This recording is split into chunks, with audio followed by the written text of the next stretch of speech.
Bonjour, bonsoir. Il est rare que je commence une vidéo ainsi, mais je vais vous demander de rester jusqu'au bout. Jusqu'au bout de cette courte vidéo pour prendre conscience de ce qui se passe en Ukraine et dans les pays voisins. Du trafic humain qui a lieu actuellement. On nous parle de la guerre avec la Russie, entre l'Ukraine, avec des Européens qui fournissent des armes, des Occidentaux qui y participent quelque part. Mais derrière tout ceci se cache autre chose. Un déplacement de population. L'autre visage de la guerre. Le trafic humain. Voyez-vous, depuis quelques jours, quelques semaines, si ce n'est en vrai des années, le conflit entre l'Ukraine et la Russie au niveau des territoires, avec l'OTAN qui ne cesse de s'agrandir, qui ne cesse d'accéder aux frontières de la Russie, fait polémique. Certes. Mais une autre polémique devrait voir le jour et devrait mobiliser beaucoup plus de monde. Il s'agit du trafic humain. Il nous est montré du doigt. Le méchant russe. Il nous est montré comme ennemi, bombardant des civilisations, bombardant des peuples. Alors oui, il y a des bombardements, oui, il y a des morts comme dans toute guerre.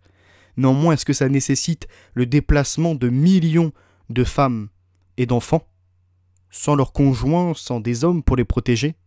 Car oui, les hommes sont obligés de rester pour aller combattre. Combattre pendant quelques semaines, quelques mois, jusqu'à ce qu'un traité soit signé et que ça en soit fini. Guerre en Ukraine, les hommes de 18 à 60 ans interdits de quitter le pays. Des armes ont été distribuées, des armes ont été acheminées par les Européens, par l'OTAN, par les Occidentaux, des Kalachnikovs, des missiles antiaériens, etc. Et le pire, c'est comme dans toute guerre, comme dans toute catastrophe, comme dans tout événement actuellement, depuis des décennies maintenant, ils nous mettent des visages, des symboles. Et là, notamment ces deux enfants qui sont à l'écran. Un qui a traversé des centaines, voire des milliers de kilomètres pour se retrouver entre guillemets à l'abri, et un autre qui se retrouve seul, abandonné quelque part. Abandonner un symbole fort en disant qu'il va se mettre à l'abri. Va-t-il réellement se mettre à l'abri? C'est ça la question. Va-t-il vraiment être protégé? Un document de l'UNICEF nous dit tout le contraire. Les enfants non accompagnés, séparés de leur famille qui fuient l'escalade du conflit en Ukraine, doivent être protégés. Déclaration conjointe de Catherine Russell, directrice générale de l'UNICEF, et de Filippo Grandi, haut-commissaire des Nations Unies pour les réfugiés. New York-Genève, 7 mars 2022. Au cours de la semaine passée, plus d'1 million de personnes ont été contraintes de fuir l'Ukraine en quête de sécurité et de protection. Parmi elles, on recense des centaines de milliers d'enfants. Nombre de ces enfants en déplacement ne sont pas accompagnés ou ont été séparés de leurs parents et de leurs proches. Qui les a séparés? Comment ça s'est produit tout ça? Si les enfants privés de protection parentale courent un risque accru de violence, d'abus et d'exploitation, lorsque ces enfants sont déplacés hors de leur pays, les risques se multiplient. Le risque de traite des êtres humains est également exacerbé dans les situations d'urgence. Aussi, l'UNICEF et le Haut-Commissariat des Nations Unies pour les réfugiés, HCR, exhortent l'ensemble des pays voisins et des pays touchés à veiller à ce que les enfants non accompagnés et séparés de leur famille, qui fuient actuellement l'Ukraine, soient identifiés et enregistrés sans délai, dès qu'ils les auront autorisés à entrer sur leur territoire. Une parenthèse que je me permets d'ajouter dans ces informations qui nous donnent un haut le cœur, c'est que ça va justifier la mise en place d'identités numériques, de suivi, de capteurs, etc. Mais ça, on reviendra sur ce sujet plus tard. Un peu plus loin dans l'article, on nous dit « En Ukraine, près de 100 000 enfants, dont la moitié en situation de handicap, sont pris en charge en institution ou vivent dans des internats. Et nombre de ces enfants ont des membres de leur famille ou des représentants légaux en vie. Or, des rapports nous parvenant indiquent que les établissements tentent de déplacer les enfants à l'abri du conflit dans des pays voisins ou ailleurs à l'étranger. Des enfants protégés notamment dans des orphelinats sont en train d'être déplacés alors qu'il n'y en a pas la nécessité. Qui ça arrange? Qui est à l'origine de tout ça? Si nous reconnaissons que dans certaines circonstances, les évacuations humanitaires peuvent sauver des vies, et si nous saluons les efforts entrepris pour mettre les enfants en sécurité, il reste néanmoins primordial de prendre des mesures particulières tenant compte de l'intérêt supérieur des enfants et d'obtenir le consentement de leurs parents ou des personnes qui en ont la charge. Les familles ne doivent en aucun cas être séparées en raison d'un transfert ou d'une évacuation. Je vous mets un article là à l'écran. Ukraine orphelinat feeder pour la traite des enfants. C'est un article anglais du HuffPost qui date de 2016. Et voici ce qui nous est dit dedans. Les gouvernements, les groupes confessionnels et les églises, les agences d'aide et les touristes bénévoles qui donnent de l'argent et des biens aux orphelinats ou construisent et rénovent des foyers pour enfants et d'autres institutions peuvent financer par inadvertance la traite des êtres humains. Le rapport sur la traite des personnes, TIP, du département d'État américain de 2014 indiquait que les enfants dans les orphelinats et les centres de crise continuent d'être particulièrement vulnérables à la traite en Ukraine. À l'intérieur des orphelinats, Derry a constaté que la violence sexuelle endémique, les abus et les viols étaient monnaie courante. Les enfants sont souvent recrutés directement dans les orphelinats pour le sexe et le travail selon les organisations anti-traite en Ukraine. Il y a d'énormes abus sexuels dans les orphelinats. C'est donc un facteur incitatif qui pousse les enfants à s'impliquer dans l'exploitation sexuelle avant même qu'ils ne grandissent. Ils sont déjà habitués aux abus sexuels, a déclaré un expert ukrainien de la lutte contre la traite des enfants. Pourquoi les médias n'en parlent pas? Pourquoi ça ne remonte pas cette information? Depuis 2016, même avant, on est au courant de ça, 2014. Et là, actuellement, c'est encore pire. Et ces enfants qui fuient, les femmes qui fuient, ils vont dans quel pays? Dans les pays voisins, la Roumanie, la Pologne, on est d'accord. Voici notamment cet article.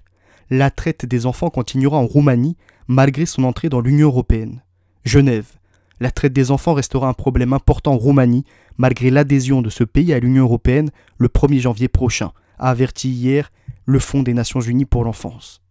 Même si Bucarest s'est efforcé de lutter contre la traite des enfants durant son processus d'adhésion à l'Union européenne, le pays risque de devenir une plaque tournante pour les réseaux de trafiquants en provenance des pays voisins comme l'Ukraine, la Serbie et la Moldavie, de même qu'une destination du trafic, a déclaré le représentant de l'UNICEF en Roumanie, Pierre Poupard.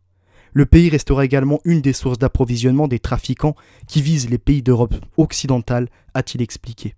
La pauvreté et le manque de respect des lois sur la protection de l'enfance en Roumanie sont en cause, mais aussi les consommateurs de pédocriminalité et de prostitution dans des pays comme l'Espagne, l'Italie, la France, le Royaume-Uni et la Serbie, a dénoncé M. Poupard.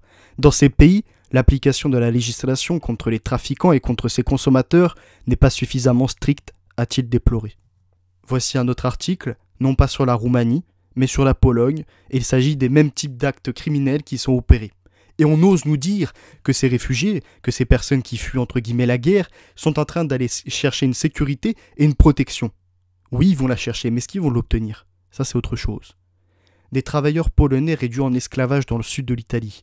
Des jeunes filles moldaves, biélorusses, ukrainiennes ou bulgares vendues à des réseaux de proxénètes aux quatre coins de l'Europe. Des enfants albanais enfermés dans une cave en Grèce dont ils ne peuvent sortir que pour aller mendier. Des jeunes roumains contraints à la prostitution en France. Un réseau de trafic d'organes d'enfants mis à jour dans les Balkans. Il ne se passe pas de mois sans qu'un nouveau scandale éclate.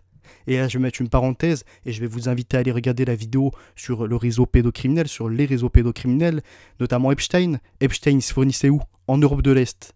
Le réseau Dutroux, il se fournissait en Europe de l'Est et il ramenait des jeunes filles, notamment de Tchécoslovaquie. J'ai déjà fait une vidéo sur ce sujet. Et d'autres encore réseaux qui opèrent en Europe de l'Est, qui ramènent des filles pour les faire prostituer en Europe de l'Ouest. Exceptionnellement, il fait la une des journaux.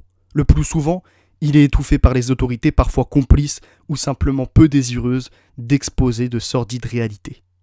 Chaque année dans le monde, cette violation des droits humains touche entre 700 000 et 2 millions d'hommes, de femmes et d'enfants et rapporte quelque 9,2 milliards d'euros, ce qui en fait l'une des activités les plus rentables du crime organisé. L'Union européenne est de moins en moins épargnée, même s'il est difficile d'établir des statistiques. Entre 200 000 et 500 000 personnes en seraient victimes chaque année. 120 000 d'entre elles viendraient des Balkans occidentaux et 50 000 de l'ex-URSS, selon les chiffres d'Europol. Voisine de l'Albanie, de la Bulgarie, de la République de Macédoine et de la Turquie, la Grèce se sent particulièrement exposée.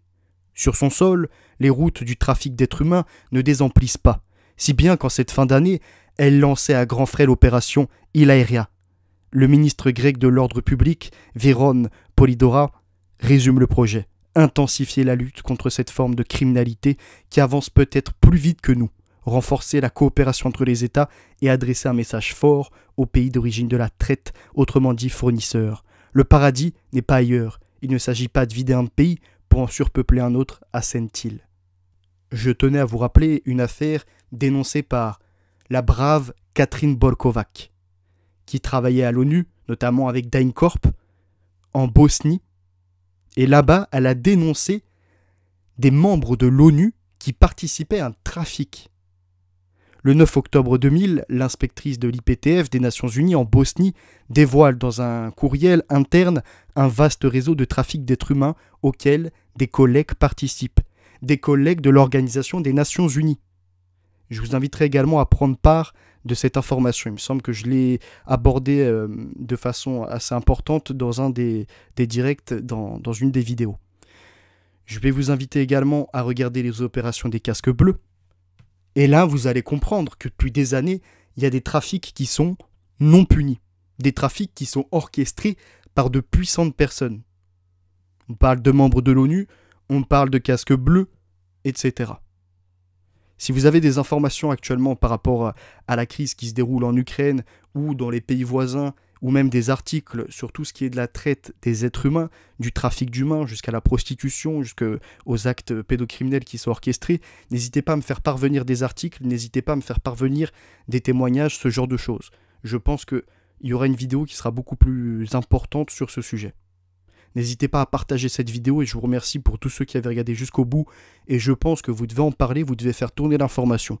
Alors, soit en reproduisant un contenu, soit en partageant des articles, soit en partageant cette vidéo, mais faites tourner l'information. Il faut que les médias se penchent sur le sujet. Il faut au moins qu'ils en parlent. Même si on sait très bien que ce quatrième contre-pouvoir est récupéré par des milliardaires qui participent à ce type de trafic.